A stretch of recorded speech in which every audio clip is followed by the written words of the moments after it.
नमस्कार। News and share की series humans of Faridabad के 67वें एपिसोड में आप सभी का स्वागत है। मैं हूं आपके साथ प्रताप चौधरी। आज फिर से हम उसी समय ठीक शाम 4 बजे आप सबके सामने हाजिर हैं। हर रोज़ हमारी कोशिश सिर्फ यही रहती है कि फरीदाबाद शहर और उसके आसपास के जो भी ऐसे लोग हैं जिनका समाज में कहीं ना कहीं एक योगदान रहा है, लोगों की मदद की है, तो उन सभी को हम इस ह्यूमंस ऑफ फरीदाबाद के प्लेटफॉर्म पर लाते हैं ताकि लोगों को ये पता चल सके कि जब आपको मदद की ज़रूरत थी या जब आप अपने घरों में थे तो ये वो लोग थे जो आप तक सहायता पहुंचाने का काम कर रहे थे, आप लोगों की मदद कर रहे थे। तो ऐसे ही आज हमारे साथ खास मेहमान हैं डॉक्टर MP सिंह, जो कि शिक्षाविद हैं, स्पीकर हैं, बहुत अच्छे वक्ता हैं और कोऑर्डिनेटर रहे हैं कोविड के दौरान कोविड-19 के लिए, जो कि जिला प्रशासन द्वारा एक कंट्रोल रूम सेटअप किया गया है, उसको ये आज भी संचालित करते हैं और सब कुछ इनकी देखरेख में ही होता है।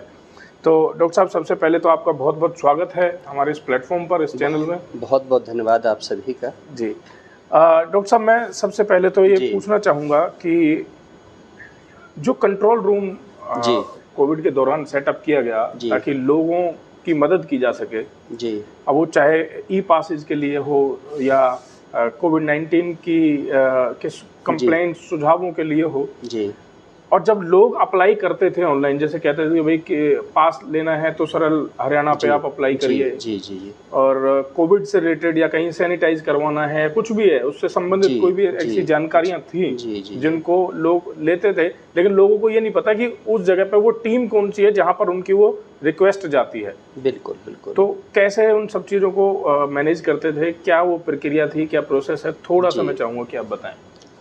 धन्यवाद प्रताप चौधरी जी आपका, और बहुत ही अच्छे प्रश्न आपने पूछे हैं, जनहित और राष्ट्रहित में है। लोगों को जागरूक करने के लिए बहुत अच्छी पहल आपने चलाई है, आपका बहुत बहुत शुक्रिया।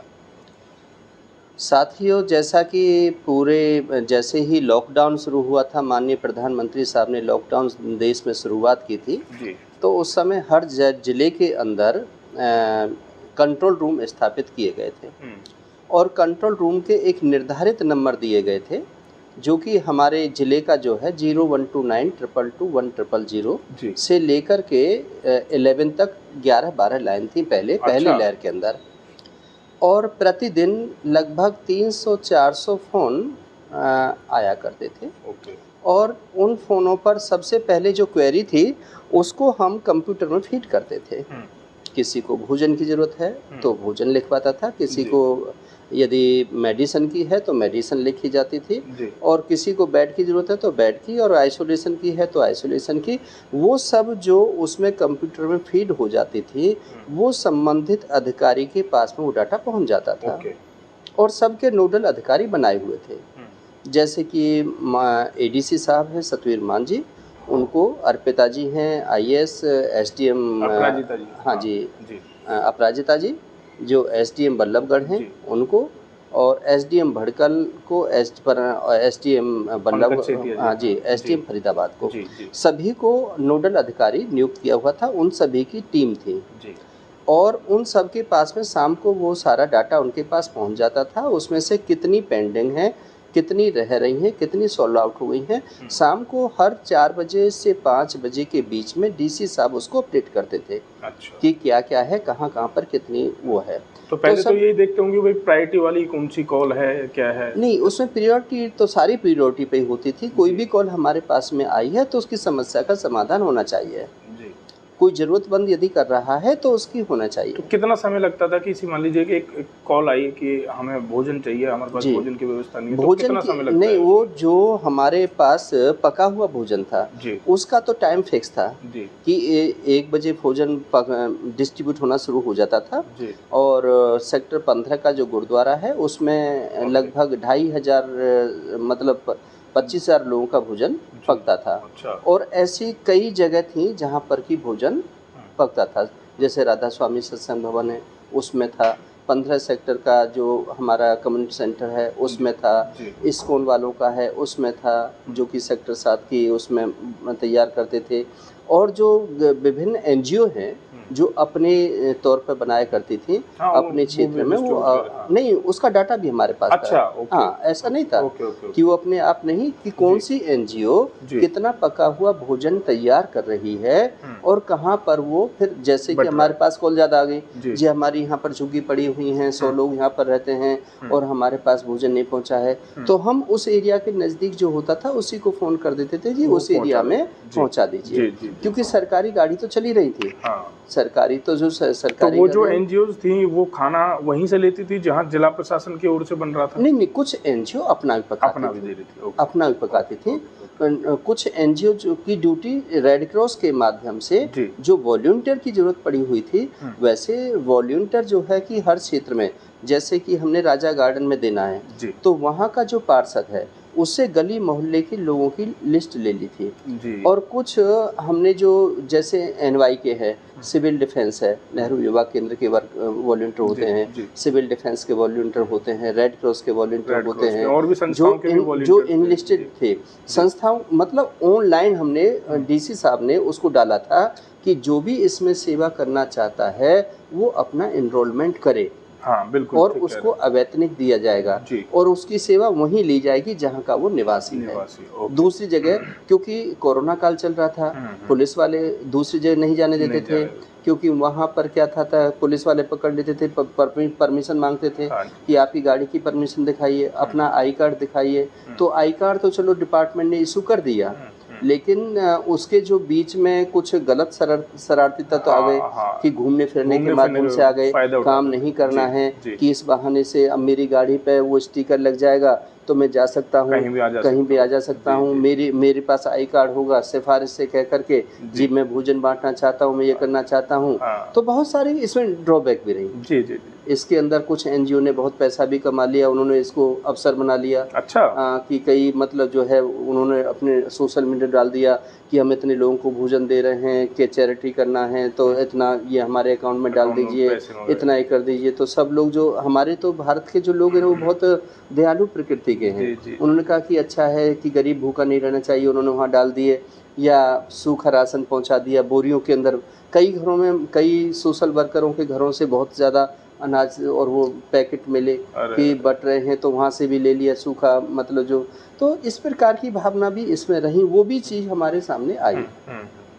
लेकिन क्या था कि जितना, अब देखिए ये ऐसी विपदा थी, इसके बारे में पहले कोई नहीं जानता था, और जब ये आई तो उसके लिए हम तैयार भी नहीं थे। अचानक, जैसे मैं डिजास्टर मैनेजमेंट का एक्सपर्ट हूँ, अब डिजास्टर में हमने आपदाओं को देखा है, बाढ़ को देखा है, भूकंप को देखा है, ट्रेन एक्सीडेंट को देखा है, और पहाड़ों के गिरने को देखा है, पहाड़ फटने को देखा है, जल की आपदाओं को देखा है, सुनामी को देखा है।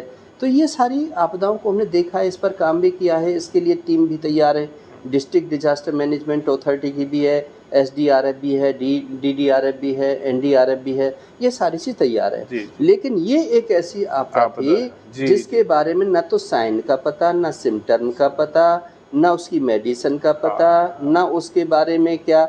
अब जो सेकंड वेव आई थी वो तो इतनी खतरनाक थी कि उसमें तो एट द स्पॉट आप बैठे हो, बात कर रहे हो, एक साथ ही आपका जो कुछ पता ही नहीं चला, हाँ, ऑक्सीजन एक साथ आपकी खत्म हो गई। तो डॉक्टर साहब, ये जो 15 दिन थे अप्रैल में जी, जो बहुत ज्यादा जो पीक के टाइम था, जिसमें सिर्फ मौत और लाशें ही लाशें दिख रही थी चारों तरफ, कहीं भी आप जाओ, कहीं भी नजर मारो, तो बहुत बुरा हाल था और लोग अपनों को खो रहे थे जी। पिछले कोविड में बस सिर्फ खबरें सुनने को मिलती थी, आज इतने लोग मर गए और फलानी जगह से ये हो गया जी जी जी। लेकिन इसमें हमारे ही बीच में से लोग अपनी जान को जान से हाथ धो रहे थे। ऑक्सीजन की बहुत बड़ी समस्या जो इस बार उभर के आई जी, इंजेक्शन, प्लाज्मा और ये बहुत सारी चीजें थी जिनकी वजह से बहुत ज्यादा, अच्छा बेड्स नहीं मिल रहे थे हॉस्पिटल्स में, अलग अलग कोविड केयर सेंटर बनाने पड़े। इन सब चीजों के लिए भी इंक्वायरीज आपके पास आती होंगी कि दवाई नहीं मिल रही है, ऑक्सीजन नहीं है। मैं तो देखिए कोऑर्डिनेटर हूँ जी। अब कोऑर्डिनेटर का मतलब क्या क्या चैलेंजेस आपको फेस करने पड़ते हैं? समय कोई ऐसा गंभीर भी आता होगा आपके सामने कि यार अब क्या करें? नहीं, आंखों में से आंसू भी निकलते थे जब सुनते थे। अब कई घरों में मान के चलो कि एक घर में है, हस्बैंड वाइफ रहते हैं, उनके 2 बच्चे हैं और वो किराए पे रहते हैं। अब उनके लिए रोटी भी नहीं है, नौकरी भी उनकी छूट गई है, किराए, मकान मालिक किराया भी नहीं छोड़ रहा, उनके फ़ोन भी आ रहे हैं हमारे पास में। ऐसी स्थिति के अंदर यदि घर का मुखिया और कोविड से वो परेशान हो जाए तो उसमें क्या करेंगे?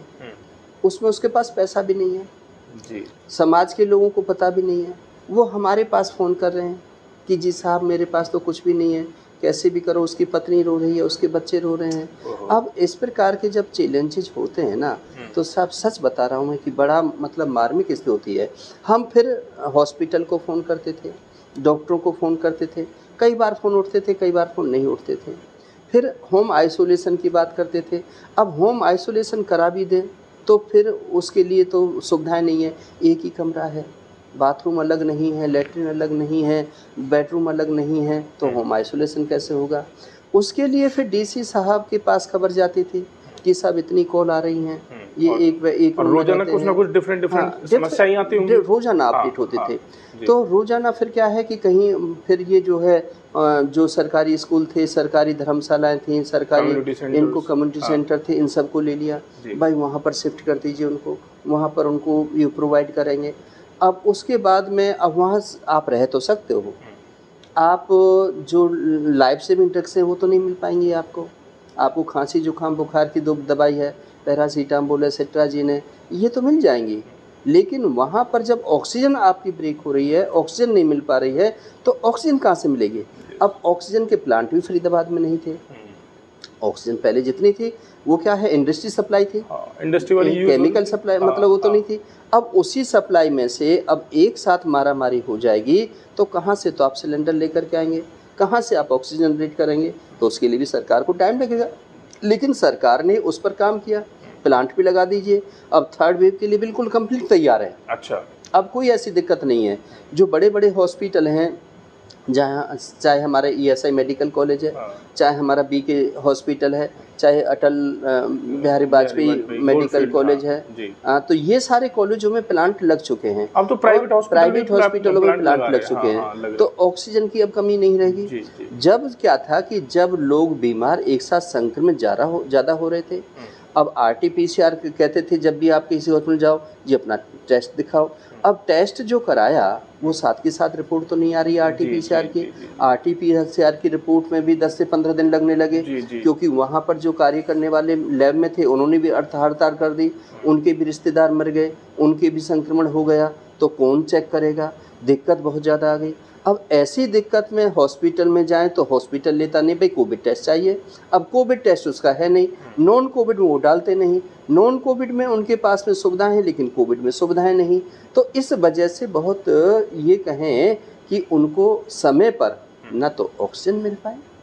सरकार ने पूरी कोशिश की, उसमें कोई दो राय नहीं है कि सरकार ने कहीं पर ऐसा कुछ किया, लेकिन क्या है कि जब पब्लिक ज़्यादा जो हमारा बेड तो है 100 बेड, हमारा हॉस्पिटल 100 बेड का, कैजुअलिटी आ रही है 1000, तो वो 900 जो कैजुअलिटी आ रही हैं उनके लिए तो हमें अलग प्रबंध करना पड़ेगा। इतनी ICU नहीं हो सकती, इतने वेंटिलेटर नहीं हो सकते, इतना हमारा मतलब जो है और जो सुविधाएं हैं, डॉक्टर कहाँ से लेकर के आएंगे, नर्सेज कहाँ से लेकर के आएंगे? डॉक्टर तो वही हैं, नए डॉक्टर नहीं आए।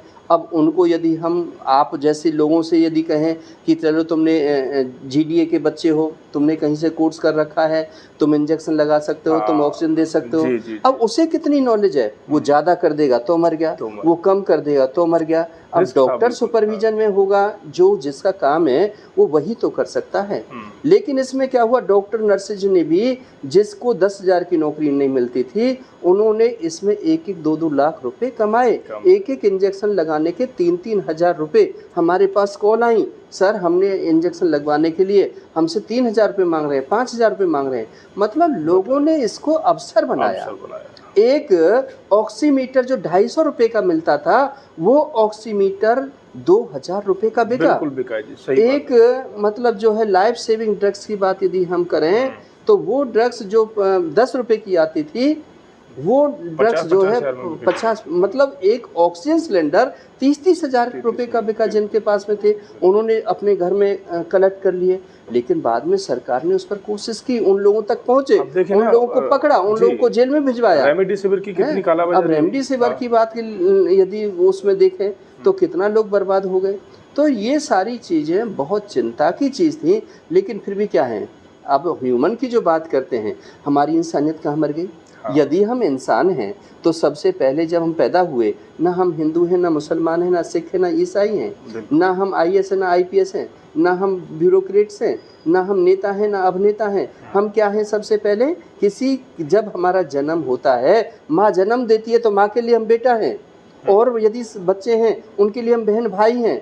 यदि और घर में हैं, हमारे बड़े हैं, तो उनके लिए कहीं पर हम कोई हमारा नाना है, नानी है, फूफा है, फूफी है। अब इंसानियत कहाँ मर गई? अब तो घर के लोग भी बिजनेस करने लग गए। घर के जो चाचा ताऊ थे वो भी यदि कार में लेकर के जाना है तो उससे भी दूर, ना ना ना कोविड का है, मैं नहीं उठाऊंगा। अरे अब तक तो ये तुझे खिलाता पिलाता सब कुछ करता था, अब क्या हो गया? अब यदि किसी की कोविड से मौत हो गई तो दाह संस्कार भी नहीं कर रहे। अब क्या मतलब? सारी चीज़, सारी सिचुएशन, इंसानियत बिल्कुल ख़त्म हो गई। मैं कोऑर्डिनेटर हूँ, मैंने हज़ारों लोगों की काउंसलिंग टेलीफोन पे की है। मैंने जो लोग घर में आइसोलेट थे, मैं घर में गया हूँ, उनको मेडिसिन दी है, उनको समझाया है, उनको ठीक किया है। मेरे पास इसकी कितने सारे लोग हैं जो मेरे साथ आज भी जुड़े हुए हैं, जो भगवान की तरह मानते हैं, जो धन्यवाद करते हैं, आए रोज़ हर रोज़ धन्यवाद करते हैं। आज गुरु पूर्णिमा के अवसर पर भी कितने लोगों के फ़ोन आए हैं कि सर हम तो आपकी बदौलत जीवित हैं। यदि आप किसी के आप हैं, आप जागरूक कर रहे हैं, लोगों को समझा रहे हैं, भाई डरने की ज़रूरत नहीं है। अपने मन के अंदर से डर को निकाल दीजिए, बीमारी को बीमारी की तरह लीजिए। बीमारी आई कोई बात नहीं, आस पड़ोस के डॉक्टर हैं जो आपके, मैं ये फिर भी कहूँगा कि जो RMP डॉक्टर थे, जो गली मोहल्ले के अंदर जो बैठे हुए थे, उन डॉक्टरों ने फिर भी लोगों को बचाया। वो लोग अपने क्लिनिक पर आए, जो खांसी जुकाम देखते ही जो लोग कहते थे कोविड हो गया मैं हाथ नहीं लगाऊंगा, वो फिर भी दवाई दे रहे थे। उनकी वजह से फिर भी काफ़ी लोग मर गए। लेकिन जो MD थे उन्होंने तो साहब, मैंने कितने कॉल हमारे पास आती थी, साहब हमसे 600 रुपये ट्रांसफ़र करवा दिए, सर हम RTGS 6000 करवा दीजिए। जब मैं बात करूँगा, जब आप 2000 रुपये मेरे RTGS कर दोगे, मतलब बात करने के लोग सोशल मीडिया पर नंबर जारी कर रहे थे, लोग उन नंबरों पर फ़ोन करते थे, उन फ़ोन पर ब्लैकमेलिंग हो रही थी, इतने पैसे डाल दीजिए, इतने पैसे डाल दीजिए। और कितनी बहन बेटियों के साथ में इस कोविड दौर में उस पेशेंट को लेकर के, किसी का पति है तो किसी का बेटा है, जो 25 साल का, 20 साल का, 30 साल का जो बच्चा था, उसके बचाने के लिए कितनी माता बहनाओं ने कहाँ तक नहीं गिरी हैं, क्या हुआ है।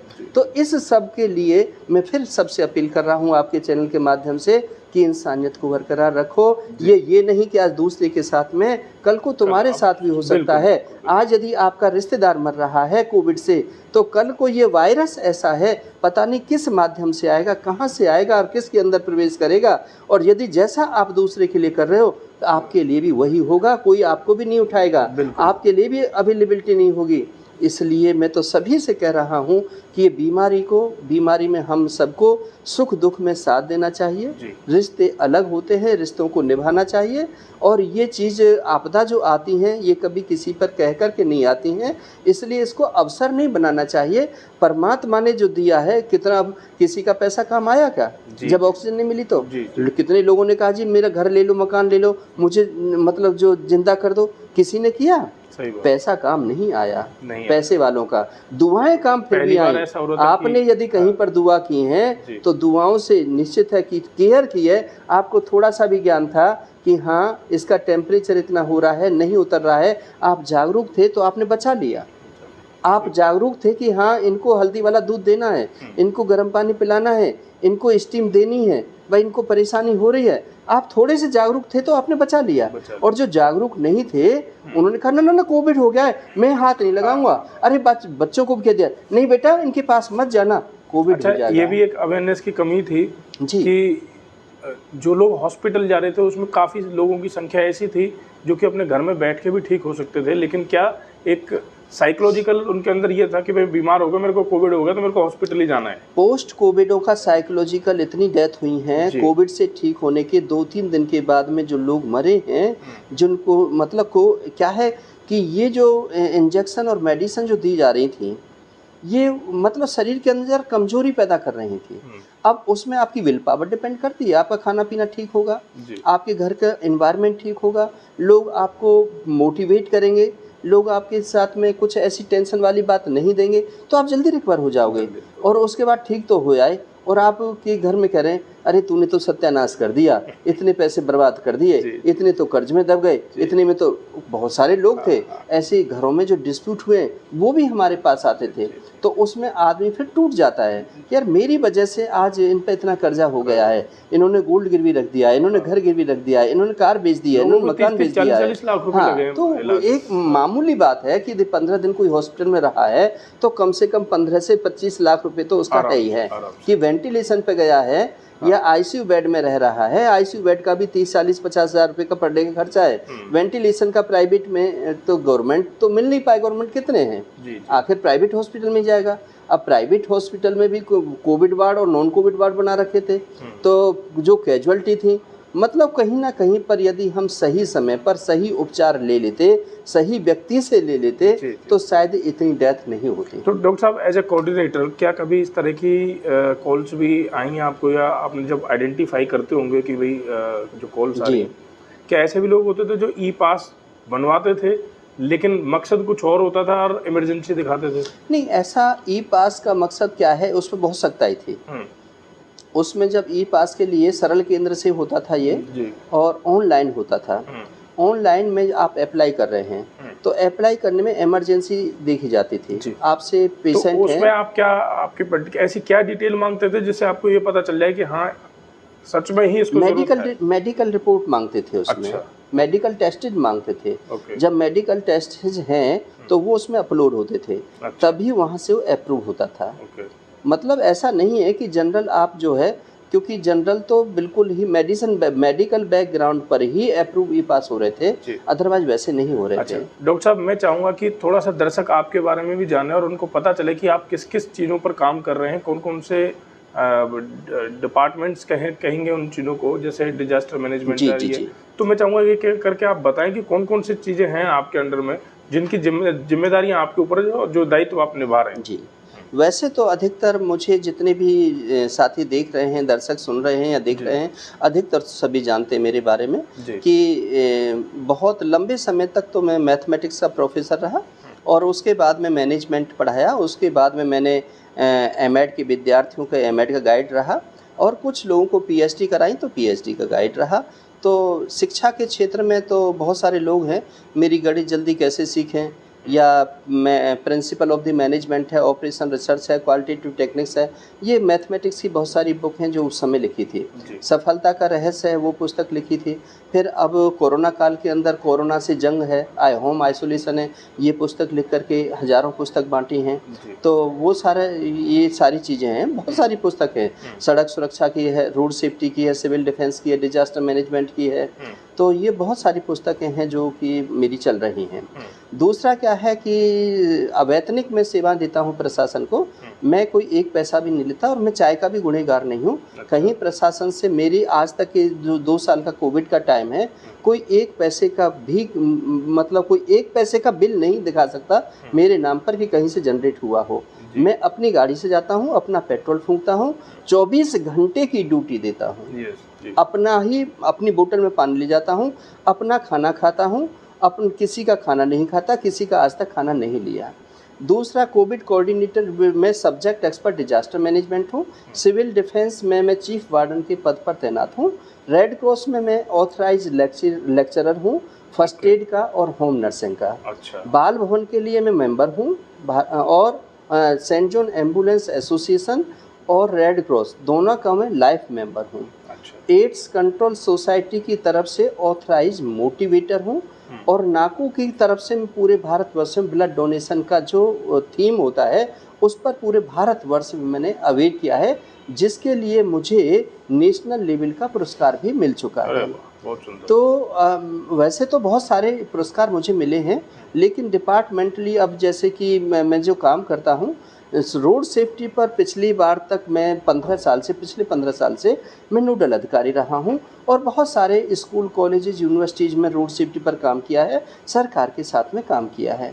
और उसके बाद मैं अनेकों, अब स्वीप है, स्वीप के पहले इलेक्शन हुए थे तो उसका भी मैं स्वीप का मेंबर रहा, और अब जो पंचायत के इलेक्शन होने हैं उसका भी मुझे कोऑर्डिनेटर बना दिया है। तो उसमें किस तरह की जिम्मेदारियां आप देखेंगे? उसमें यह है कि जो जिनकी वोट नहीं बनी है उनकी वोट बनवाने के लिए उनको जागरूक करनी है कि आपकी 18 साल की उम्र हो गई है, आपको भारतवर्ष का नागरिक होने के लिए अपनी वोट को बनवाना चाहिए।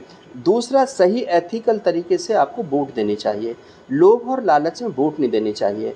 आपको अपने स्थान के नज़दीक जो भी आपका बूथ है उसके बारे में पता होना चाहिए। फॉर्म नंबर 6, फॉर्म 7 और फॉर्म 8 ये फॉर्म होते हैं। कौन सा फॉर्म कैसे भरा जाता है, आपकी वोट यहाँ से ट्रांसफ़र हो रही है, दूसरी जगह आप जा रहे हो तो वहाँ से कैसे कटेगी और आपकी कैसे उसमें जुड़ेगी। तो ये प्रोसेस के लिए अवेयरनेस कार्यक्रम रहेंगे। अवेयरनेस कार्यक्रम स्कूल के अंदर जो सीनियर सेकेंडरी स्कूल हैं, जहाँ बच्चे 18 साल के बच्चे हैं या उनको एजुकेट किया जाएगा, उनसे कंपटीशंस होंगे, स्लोगन कंपटीशन, राइटिंग कंपटीशन, ऐसे कंपटीशन, रैलीज़ निकाली जाएंगी, साइकिल रैली, मोटरसाइकिल रैली, और उसमें सभी अधिकारियों की ड्यूटी लगी हुई है। अच्छा। कहीं पर एडीसी साहब जाएंगे, कहीं डीसी साहब जाएंगे, कहीं एसडीएम साहब जाएंगे, कहीं पर सीटीएम जाएंगे, अधिकारी वहाँ पर होंगे। तो इस प्रकार की जो गतिविधियाँ हैं वो स्वीप से संबंधित, systematic voters education and electoral participation, कि ज़्यादा से ज़्यादा लोग वोट डालने के लिए जाएं। अपने घर में उसको बैठे हुए ये ना मनाएं कि आज तो हॉलीडे है, छुट्टी मनाएंगे, एंजॉय करेंगे। यदि पढ़े लिखे लोग जागरूक हो जाएंगे, और जो हमारी बेटियां हैं जो आजकल के शादी से पहले उनकी वोट नहीं बनवाते, अरे तो पराया धन है, पराए घर में जाएगी, वहाँ बन जाएगी, तो उस चीज़ को, उस वहम को निकालना है, उसके लिए जागरूक करना है कि बेटियां ज़्यादा से ज़्यादा वोट डलवाएं, और ज़्यादा से ज़्यादा वोट डालने के लिए वहाँ पर जाएं। पढ़े लिखे लोग नहीं जाते हैं, किसको चुने किसको नहीं चुने, अगर सही प्रतिनिधि चुनना है तो वोट डालनी जरूरी है। दोषारोपण देते हैं। तो इसलिए सही प्रतिनिधि चुन करके देश को कैसे हम मजबूत बना सकते हैं, देश के लिए कैसे हम काम कर सकते हैं, ताकि आप दूसरों पर उंगली ना उठा सकें, दूसरों पर दोषारोपण ना कर सकें। तो इस प्रकार से ये इसमें मुहिम डॉक्टर साहब, इसमें मेरा एक सवाल आपसे ये रहेगा जी कि जैसे आप इतने सारे विभागों को देख रहे हो, इतनी सारी जिम्मेदारियां हैं जी, 24 घंटे ही मैं भी व्यक्तिगत तौर पे आपको देखता हूं, तो आप बहुत ज़्यादा बिजी इन सब चीज़ों में रहते हैं जी। आप कहते हैं कि मेरी उनसे किसी भी तरह की कोई तनख्वाह नहीं है ना जी, नहीं। तो अर्निंग सोर्स क्या है डॉक्टर MP सिंह का? अर्निंग सोर्स ये होता है मेरा कि मैं एजुकेशनल, मेरे पास में कुछ बच्चे पढ़ने के लिए आते हैं मॉर्निंग और इवनिंग, जो IAS सिविल सर्विसेज की तैयारी करते होते हैं, या कोई PhD का बच्चा है, PhD कर रहा है, मैं उसका सुपरवाइज़र हूँ, मैं ऑब्जर्वर हूँ, तो कुछ पैसा यूनिवर्सिटी से आ जाता है। फिर मेरे नेशनल सेमिनार होते हैं, हर यूनिवर्सिटी में होते हैं, हर कॉलेज में होते हैं, तो वहाँ से मुझे कुछ पैसा मिल जाता है। कुछ फर्स्ट एड की ट्रेनिंग होती है, तो फर्स्ट एड की ट्रेनिंग जैसे फैक्ट्री एक्ट में हम देने के लिए जाते हैं, तो वहाँ से सरकार मुझे कुछ पैसा दे देती है। स्कूल और कॉलेजेस में जो बच्चे पढ़ते हैं, वहाँ से भी 6 रुपये पर स्टूडेंट के हिसाब से वो ट्रेनिंग जितनी बच्चों की होती है वो मिल जाता है। उसके बाद मैं मेरे जो अपने जनरल बुक्स लिखता हूँ, मैं बुक की कुछ रॉयल्टी आ जाती है। मेरा बेटा इवेंट मैनेजमेंट कंपनी चलाता है, बेटी है मेरी डॉक्टर है, तो सभी मतलब घर में जो है परिवार में, और मेरी मिसेज है वो भी टीचिंग में है, तो और मेरी पुत्र वधू है वो भी लेक्चरर रही है। तो इसलिए मुझे ऐसा नहीं है कि परिवार की तरफ से भी कोई पूछने वाला नहीं है, तो समृद्ध परिवार है, इसलिए मैं अवैतनिक सेवाएं भी दे रहा हूँ। नहीं तो ये निश्चित है कि मेरे सामने पेट की यदि भूख होती तो मैं भी सेवा नहीं दे पाता। मेरा पूछने का तात्पर्य सिर्फ ये था क्योंकि इतनी सारी जिम्मेदारियां निभाते हो, तो उसके लिए कहीं ना कहीं हर कोई इंसान अपने परिवार और पेट के लिए तो जीता है जी, और कोशिश करता है कि किसी भी तरह की उसके परिवार को समस्या ना हो। नहीं, इससे तो हम चौधरी साहब, मैं आपको बता दूं कि बहुत लंबी उम्र हो गई है, बहुत लंबा, क्योंकि पैसे की भूख हमने बहुत देखी है, बहुत गरीब थे, और जब हम फरीदाबाद में आए थे तो हम एक छोटे से कमरे में किराए पर रहे थे, अपना घर नहीं था, और उस समय हमारा नाम था कि उस समय हम घंटे के हिसाब से पैसे लिया करते थे। उस समय पैसे की भूख थी, उस समय कह सकते थे हम अपना 1 मिनट भी किसी को नहीं देते थे, हम बात करने के भी पैसे लेते थे, उस समय हमारी भूख थी। तो हमने उस पैसे को खूब कमाया, बढ़िया तरीके से कमाया, और खूब फिर अपना मकान भी हुआ, दुकान भी हुआ, गाड़ी भी हुई। तो पहले तो हम बम्पी चप्पल में आए थे, कमीज मतलब नीली कमीज और सफ़ेद पजामा था जब हम पहले लेक्चरर बन करके कॉलेज में पढ़ाने के लिए गए थे, तो सब बच्चे भैया कहते थे उस टाइम पर। बहुत दुबला पतला सा मतलब जो है, लेकिन जब पढ़ाने के बाद में जब लिविंग स्टाइल चेंज हुआ तो आज हमारा ड्रेस कोड है, आज हमें सफ़ेद कपड़े वाले गुरुजी के नाम से जानते हैं, सफ़ेद कपड़े लाल टाई। हाँ, ये पूरे भारतवर्ष में आज मतलब भले ही हमने पीले कपड़े नहीं पहने हुए, लेकिन सारी दुनिया गुरुजी कहती है, कोई हाथ मिलाने वाला नहीं, सभी पैर छूते हैं, चाहे भले किसी प्रकार की कोई बात रही होगी। डॉक्टर साहब, आज गुरु पूर्णिमा भी है और ये हम भारत देश के लिए और हमारे यहाँ के लोगों के लिए ये बहुत बड़ा त्योहार के तौर पे इसको माना जाता है, क्योंकि भारत देश ऋषि मुनियों का देश रहा है जी। और गुरु को बहुत ज़्यादा तवज्जो दी जाती है, बहुत ज़्यादा इज्जत उनको दी जाती है जी। मैं चाहूँगा तो 2 शब्द इस बारे में भी आप जरूर कहें। बहुत अच्छे, आप बहुत अंदर से शब्दों को निकाल लेते हो, बहुत अच्छी बात है। आप गुरु भक्त हो और माँ भारती के सपूत हो, तो पहले तो मैं आपको धन्यवाद करता हूँ।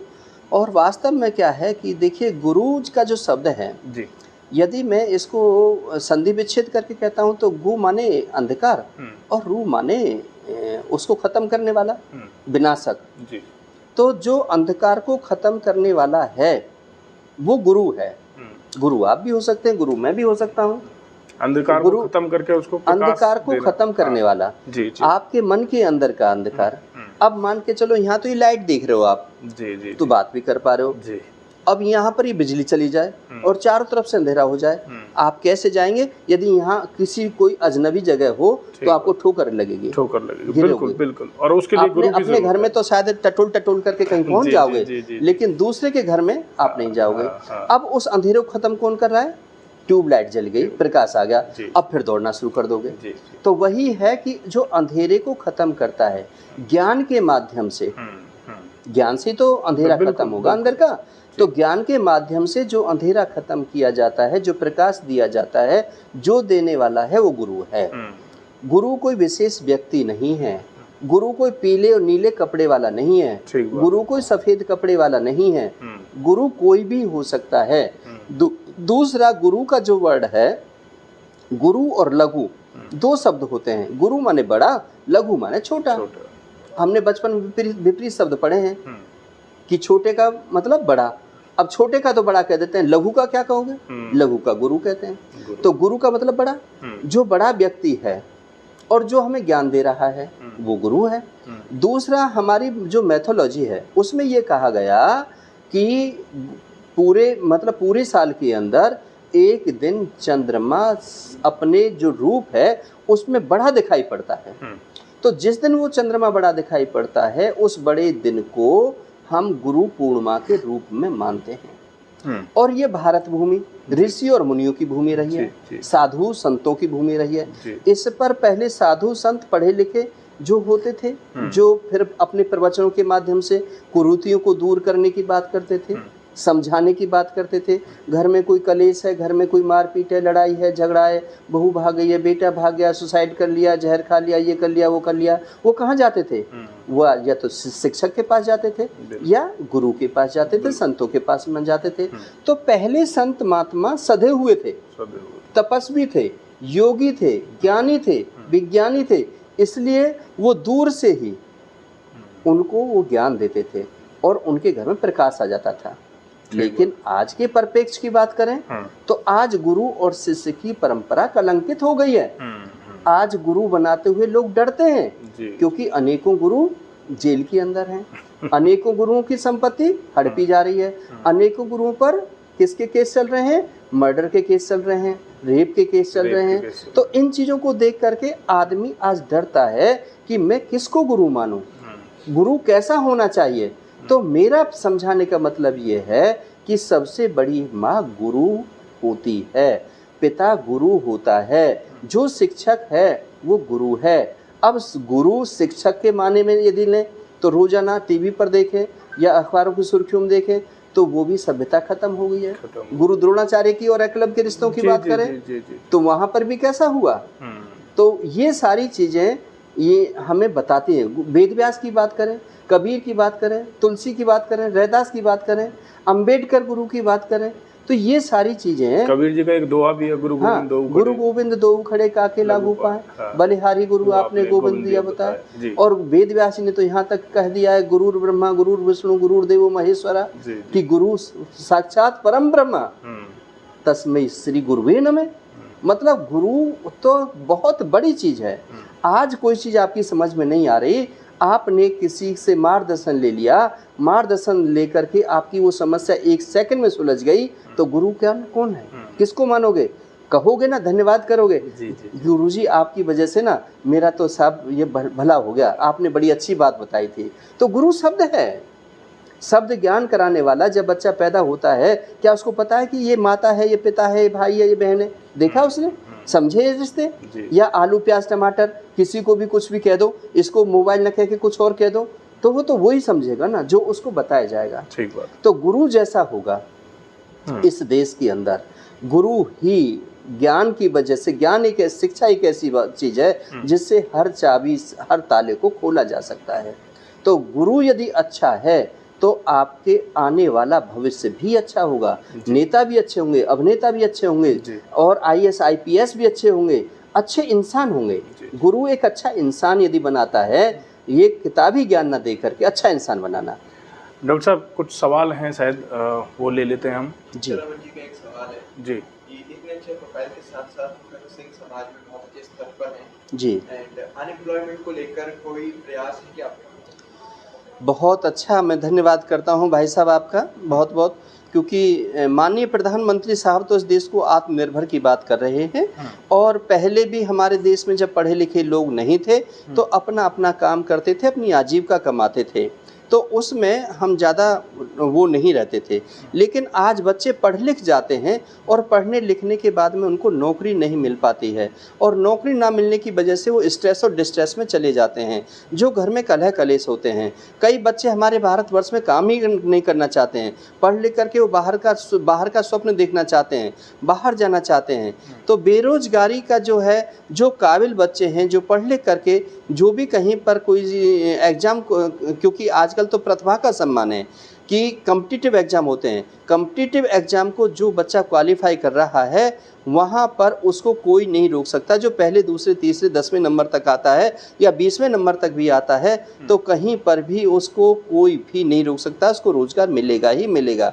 लेकिन जिसने ले दे करके पास की है, जिसके पास में डुप्लीकेट सर्टिफिकेट है, कहीं से मार्कशीट बनवा ली, या कॉलेज के पीछे बैठ करके पास कर ली, या नॉन अटेंडिंग कर लिया, तो उसमें ज्ञान तो होता नहीं है। अब वो डॉक्टर बन जाए तो किसको वो मारेगा ही, इंजीनियर बन जाए तो उसके बनाए हुए पुल टूटेंगे ही। यदि कोई कहीं पर वो IAS है IPS लग जाए सिफारिशों से, तो समाज के साथ न्याय नहीं कर सकता, या कहीं पर वो और कोई काम करेगा तो कहीं ना कहीं पर वो नुकसान देगा। तो साथियों, मैं ये फिर कहता हूँ कि शिक्षा को आत्मसात कीजिए, एक अच्छा इंसान बनने की कोशिश कीजिए, सत्य के साथ रहिए और बड़ों की इज्जत कीजिए, मान सम्मान कीजिए। मदिरा मांस अंडा सेवा शराब जो यह है, इसका सेवन मत कीजिए, व्यसन से मुक्त रहिए। बड़ों का सम्मान, माता का सम्मान जो करेगा, पिता का जो सम्मान करेगा, घर में बहन बेटियों का जो सम्मान करेगा, मैं समझता हूँ कि उसके सामने ये जो बेरोजगार की समस्या है वो आड़े नहीं आएगी, क्योंकि सबकी दुआओं से उसको इतनी शक्ति मिल जाएगी, उसको कहीं ना कहीं काम मिल ही जाएगा, घर से बाहर निकलेगा।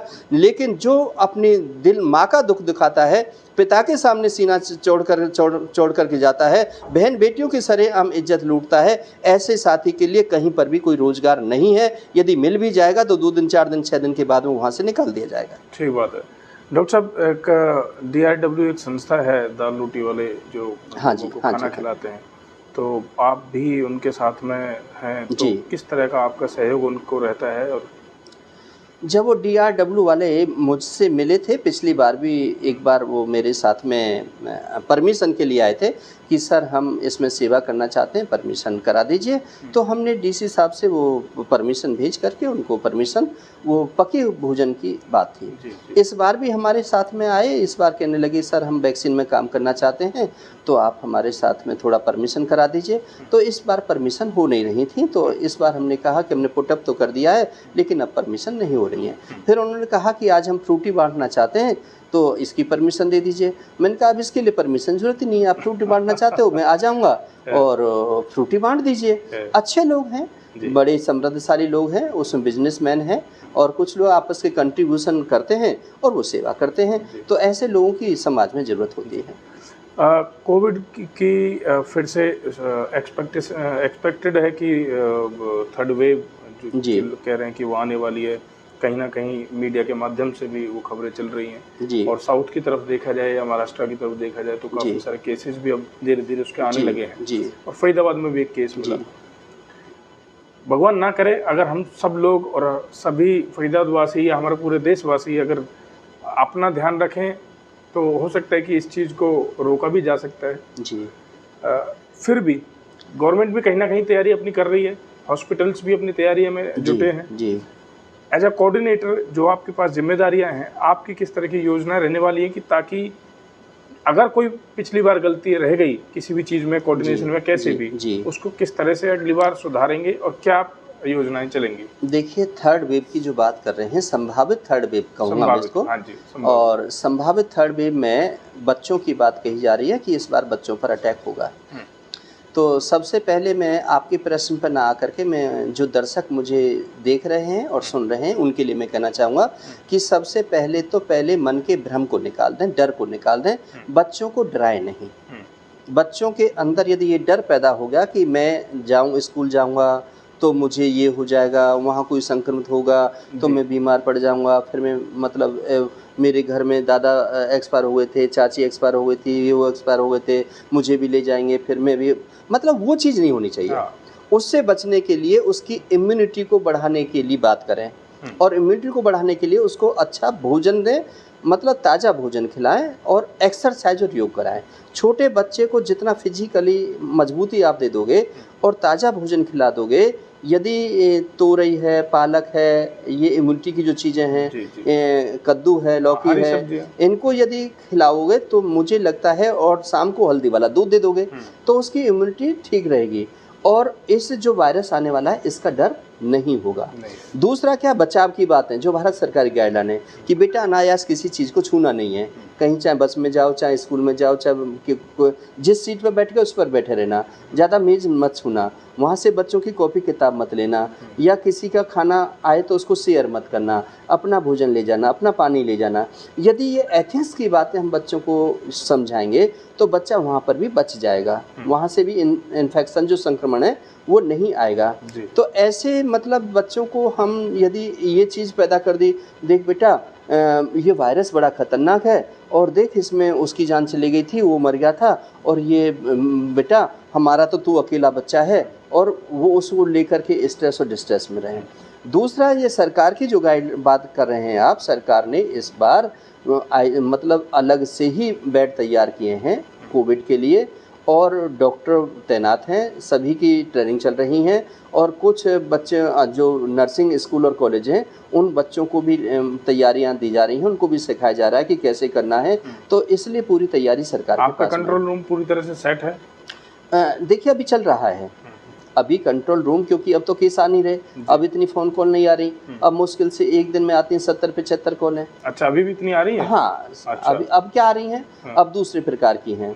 मतलब अब ये हैं जी, हमारी तनख्वाह नहीं दी है, हमें स्कूल से निकाल दिया है, हमें टीसी नहीं दे रहे हैं, हमारा एडमिशन नहीं कर रहे हैं, या हमें इस प्रकार की है, विवाह शादी करें तो कितने की परमिशन है, या दाह संस्कार पर लेकर के जाएं तो कितने की है। तो अनेकों प्रकार की अभी भी कोविड से संबंधित, काउंसलिंग से संबंधित, मुझे खांसी जुकाम बुखार हो रहा है, मेरे पैरों में दर्द हो रहा है, मुझ पर चला नहीं जा रहा है, मुझे खड़ा नहीं हुआ जा रहा है, मेरे घर में कलेश हो रहा है, साहब मेरी नौकरी चली गई है, इतने से ये EMI ख़त्म हो गई है, हमें वहाँ से फ़ायदा नहीं मिल पा रहा है, डिजास्टर में CM साहब ने डिक्लेयर कर दिया था कि जिसका मर जाएगा उसको कितना पैसा मिलेगा, साहब हम कहाँ से बिल लेकर के आएँ, हम कोविड पेशेंट से, हमारे कोविड पेशेंट में मौत हो गई, वो सर्टिफिकेट नहीं दे रहे हैं, वो कोविड डिक्लेयर नहीं कर रहे हैं, तो और हमारा इसमें जो हॉस्पिटल में इतना खर्चा हो गया उसके ये बिल हैं, हम कैसे अप्लाई करें, हमें पैसा कहाँ से मिलेगा। बहुत सारी केस, मतलब बहुत सारे अभी केसेज आ रहे हैं। हाँ जी, डॉक्टर साहब एक सवाल ले लेते हैं बीच में। एक तरह मुझे क्या सवाल है कि इंडस्ट्रीज क्या कोई ग्रुप है जो इंडस्ट्री रेडी तैयार कर सकती है, इस पे वो आप कमेंट करें। क्या कोई ऐसा ग्रुप है इंडस्ट्री रेडी यूथ तैयार कर सकती है? हाँ, बहुत हैं। इसमें क्या है, MSME के तहत में, स्किल इंडिया के तहत में स्किल डेवलपमेंट जो चल रहा है, तो बहुत सारे कोर्सेज हैं जो कि शॉर्ट टर्म कोर्सेज चलाए जाते हैं, 6 महीने के कोर्सेज हैं, 1 साल के कोर्सेज हैं। यदि उन कोर्सेज को करने के बाद में उसके लिए सरकार बैंक लोन देते हैं एस्टैब्लिश करने के लिए, अब वो छोटे छोटे अपने यूनिट लगा सकते हैं, तो अपनी इंडस्ट्री कर सकते हैं। और GMDIC है, जिला उद्योग कार्यालय है, MSME के ओखला में है सेंटर, वहाँ के द्वारा है। और स्किल डेवलपमेंट तो जो इस हमारे कॉलेजेस खुले हुए हैं, वहाँ से जाके संपर्क कर सकते हैं, ITI से संपर्क कर सकते हैं और पॉलीटेक्निक से संपर्क कर सकते हैं। जो छोटे छोटे कार्य करने के हैं उनसे, और कोई ज़्यादा जानकारी लेनी है, कहीं से कोई परेशानी होती है तो मेरा नंबर सबके पास जारी है, मेरे से बात कर सकते हैं। I will help. डॉक्टर साहब, अंतिम मैं ये कहना चाहूँगा कि अगर आप दर्शकों से जो अभी हमें देख रहे हैं जी, उनसे अगर कोई आप अपील करना चाहें, उनको कब तक कोई मैसेज आप देना चाहें अपनी तरफ से, तो मैं चाहूँगा कि आप मैं तो सभी से अपील करूंगा, हाथ जोड़ करके करबद्ध निवेदन करके एक अच्छे इंसान बन जाए, जी, क्योंकि इंसानियत ही काम आती है और अपने कर्म साथ जाते हैं, कुछ नहीं जाता, यहाँ की धन दौलत काम नहीं जाती। और बहुत सारा इकट्ठा भी कर लोगे तो कोई ज़्यादा कुछ नहीं हो जाना, क्योंकि फिर मैं कहता हूँ कि कितनी भी प्रॉपर्टी आप कर लीजिए, पुण्य कर्म कीजिए, किसी के आंखों के आंसू पहुँच करके देखिए, किसी के दुख में शामिल हो करके देखिए, किसी का दुख बांट करके देखिए, तो आनंद आएगा, आनंद की ज़िंदगी आएगी। मनुष्य जन्म इसलिए नहीं है कि किसी को गाली देनी है या किसी को मारना है, किसी की प्रॉपर्टी पर कब्जा करना है या किसी को आत्मीय ठेस पहुंचानी है, इसलिए नहीं बनी हुई। लेकिन कुछ लोग इसको ले रहे हैं। मैं भले ही कोविड-19 का कोऑर्डिनेटर हूँ, लेकिन उसके साथ साथ में एक दार्शनिक भी हूँ, एक समाजशास्त्री भी हूँ। हमेशा मैं इस पर अपने जो पत्रकारों के माध्यम से मैं अपने जो नोट्स हैं वो मैं जारी करता रहता हूँ, वीडियो जारी करता रहता हूँ। अधिक जानकारी यदि मेरे बारे में और भी चाहिए तो गूगल पे जाके डॉक्टर MP सिंह लिखेंगे तो मेरे बारे में बहुत सारी जानकारी है, और मेरी यूट्यूब पर जाएंगे तो वहाँ पर मेरी बहुत सारी वीडियो आपको मिल जाएंगी।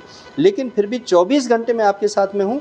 आपके घर में किसी प्रकार की समस्या है, आपके घर में कोई लड़ाई है, झगड़ा है, उसकी काउंसलिंग करनी है, किसी को समझाना है, बुझाना है, पैसा मेरे पास में नहीं है, पैसा नहीं दे सकता। रोटी नहीं, रोटी कमाने के काबिल बना सकता हूँ, वो ज्ञान दे सकता हूँ, आत्मनिर्भर बना सकता हूँ, बहुत अच्छा इंसान बना सकता हूँ, बहुत अच्छा नेता बना सकता हूँ, बहुत अच्छा स्पीकर बना सकता हूँ।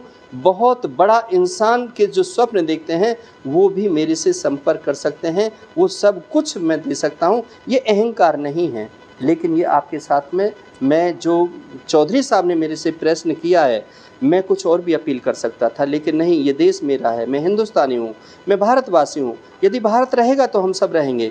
भारत को रखने के लिए, भारत को धर्मगुरु बनाने के लिए, भारत को मजबूत बनाने के लिए, भारत को समृद्धशाली बनाने के लिए हम सबको अपना योगदान देना पड़ेगा। और योगदान जब होगा जब हम चरित्रवान होंगे।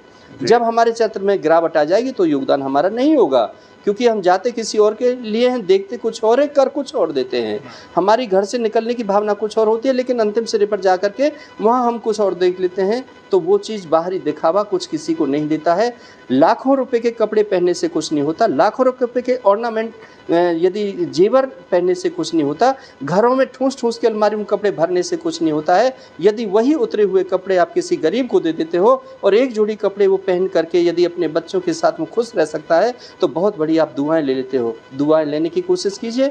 दुआ माँ के चरणों में मिलती है, दुआएं गुरु के चरणों में मिलती हैं, दुआएं बहन बेटियों के सम्मान में मिलती हैं, और दुआएं इंसानियत में मिलती हैं साथियों। किसी का गला काटने में नहीं मिलती। और किसी का विश्लेषण, निंदा तो कोई भी कर सकता है, चुगली तो कोई भी कर सकता है, किसी के बारे में कोई भी कह सकता है, लेकिन अच्छा बोलिए, मत कीजिए निंदा।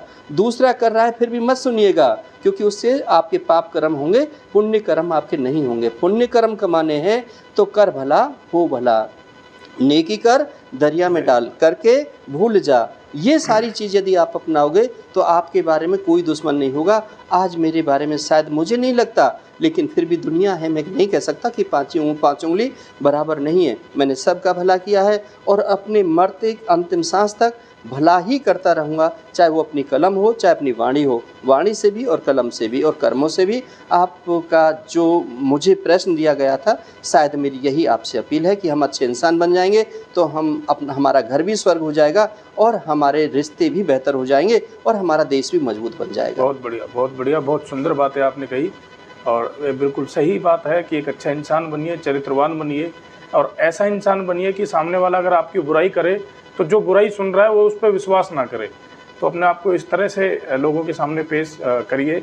और बहुत डॉक्टर साहब के साथ बात करके बहुत अच्छा लगा, बहुत अच्छी उन्होंने इन्फॉर्मेशन दी हम लोगों को। जो ऐसे लोग हैं जो मदद मांगने के लिए उस नंबर पर फ़ोन करते थे, लेकिन ये नहीं पता होता था कि वो किसके पास आपकी सूचना जा रही है, उसका क्या होना है। आप अप्लाई कर रहे हैं तो ई पास के लिए, तो उसको कौन देख रहा है। तो आज मैंने आपको उनसे ही मिलवाया है जो आपकी हर क्वेरी पर वहाँ पर बैठकर काम करते हैं।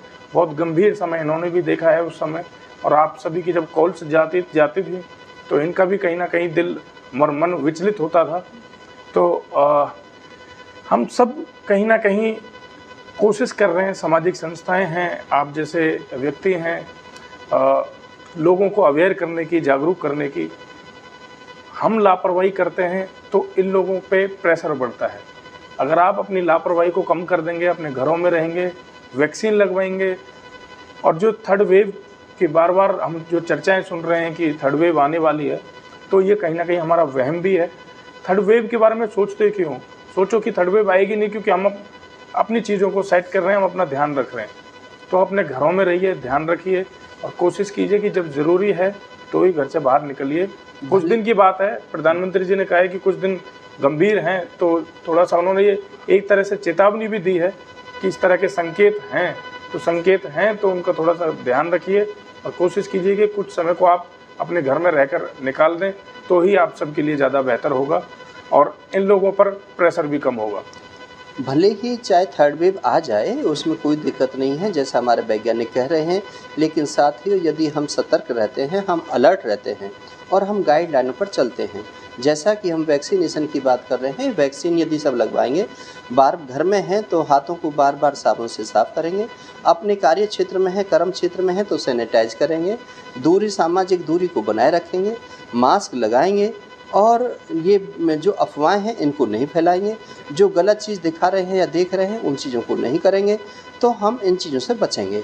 खान पान को ठीक रखेंगे, योग और मेडिटेशन करेंगे, क्योंकि अब मुझे लग रहा है कि बहुत कुछ खुल गया है, लेकिन उसमें हम फिर भी न तो सामाजिक दूरी बनाए हुए हैं, हम एक दूसरे से गले मिल रहे हैं, एक दूसरे से हम हाथ मिला रहे हैं, और फिर हम ये कहें कि हमें कोरोना नहीं होगा, तो साथ ही ये तो समझ में नहीं आता है कि हम स्वयं दोषी हों और दोष आरोपण हम दूसरों पर करें। हम अपने घर को साफ़ सुथरा रखें। अब जैसे कि मच्छरों से बचाव की बात है, पानी का समय चल रहा है, बरसात का समय चल रहा है, लेकिन हमारे घर के आसपास में गड्ढे भरे हुए हैं, हम उन गड्ढों को भी नहीं भर सकते, पानी भरा रहता है, मच्छर पैदा होगा, फिर मच्छर काटेगा, फिर हॉस्पिटल में जाएंगे, फिर कोविड का बहाना, फिर डॉक्टरों पर एलिगेशन लगा देंगे। तो साथियों, ये कुछ बातें ऐसी हैं जो कि हमारे अपने ऊपर रहती हैं। हमें स्वयं में जागरूक होना चाहिए, और जागरूक इंसान ही वो किसी भी समस्या का समाधान स्वयं भी कर सकता है, औरों को भी दे सकता है। ठीक बात, बहुत बढ़िया। और काफ़ी मुझे लगता है कि आज आप लोगों को एक अच्छी डोज मिली है इन्फॉर्मेशन की। तो इसी तरह से सिर्फ मैं एक अंतिम वर्ड कहूँगा आपसे कि कोरोना नियमों का पालन करें और अपना ध्यान रखें, स्वस्थ रहें, सुरक्षित रहें। एक इंग्लिश में वर्ड है SMS, सोशल डिस्टेंसिंग, मास्क और सैनिटाइज़र। तो अपने जीवन में इस SMS वर्ड को अपनाएं और अपना ख्याल रखें। कल फिर इसी समय ठीक शाम 4 बजे फिर हम किसी न किसी ऐसे ही खास मेहमान के साथ आपके सामने उपस्थित होंगे। तब तक के लिए धन्यवाद, नमस्कार।